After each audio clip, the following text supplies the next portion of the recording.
ధోని భాయ్ IPL 2025 mega యాక్షన్‌ల మనోళ్ళు excellent ప్లేయర్‌లను తీసుకున్నారు.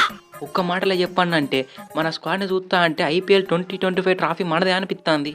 అనిపిచ్చుడేంది తమ్ముడు మనదే ట్రాఫీ. అంతేనా ధోని భాయ్? ఈ సీజన్‌లో కూడా మీకేనా?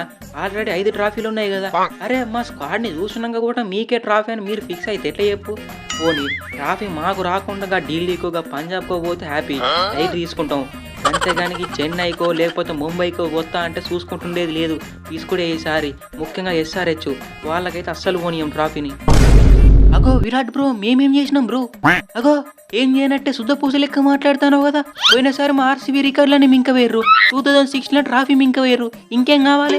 2016 ఐపీఎల్ ఫైనల్లో నేనే లేని తమ్ముడు, నీకు అవసరమా 2016 గురించి? మీ టీంలో ఆల్రౌండర్లే లేరు కదా విరాట్. మా టీంలో చూసినావా స్టార్టింగ్ నుంచి మొదలు పెడితే ఎండింగ్ వరకు అందరు ఆల్రౌండర్లే.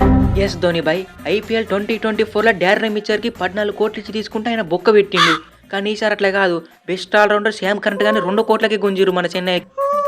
అంతే తగ్గేదే లేదు, 2 కోట్లైనా 18 కోట్లైనా సిఎస్కే ఇది సిఎస్కే. లెస్ట్ లిఫ్ట్ ద ట్రాఫీ. అయినా బై ద వే నా పేరు శ్యామ్ కరెంట్ కాదు, Shyam Karan. Yes let's lift the trophy. నాకు ఏజ్ అయిపోయిందని తెలిసినా కూడా ఆల్మోస్ట్ 10 కోట్లు ఇచ్చి తీసుకున్నారు చెన్నై వాళ్ళు. ధోని భాయ్ ఇంకా రహానేమో ఏజ్ అయిపోయిందని చెప్పి రిలీజ్ చేసారు. మరి అశ్విన్ ఎందుకు తీసుకున్నారు? అయినా కూడా ఏజ్ అయిపోయింది కదా. గుడ్ క్వశ్చన్ తమ్ముడు. అశ్విన్ అంటే స్పిన్నరు, రహానేమో టాప్ ఆర్డర్ బ్యాట్స్మన్. అశ్విన్ అయితేనేమో ఇంకో 3 సంవత్సరాలు ఈజీగా ఆడతాడు. కానీ మనం ఏం చేసినాం, జడేజాకి ఇంకొక స్పిన్నర్ కావాలి కాబట్టి అశ్విన్ తీసుకున్నాం. ఈసారి చేపాకు దద్దరిల్లుతుంది మొత్తం. ధోని భాయ్ మొత్తం స్పిన్ అటాక్ని డేంజర్గా మార్చుకున్నారు కదా. నూరు ఏమాదు, రవిచంద్రన్ అశ్విన్, రవీంద్ర జడేజా, ఇంతమంది స్పిన్నర్లు ఎందుకు భయ్యా?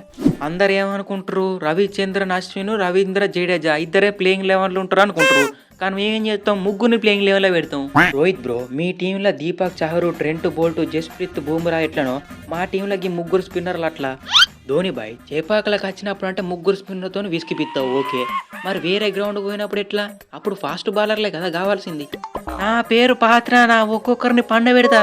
అరే పాత్రన తమ్ముడు నువ్వు ఒక్కరు ఉంటే సరిపోతుంది అనివే, నీతో నీకు ఇద్దరు ఉండాలి బౌలర్లు. వారు ఎక్కడ, వాళ్ళు ఎవరు?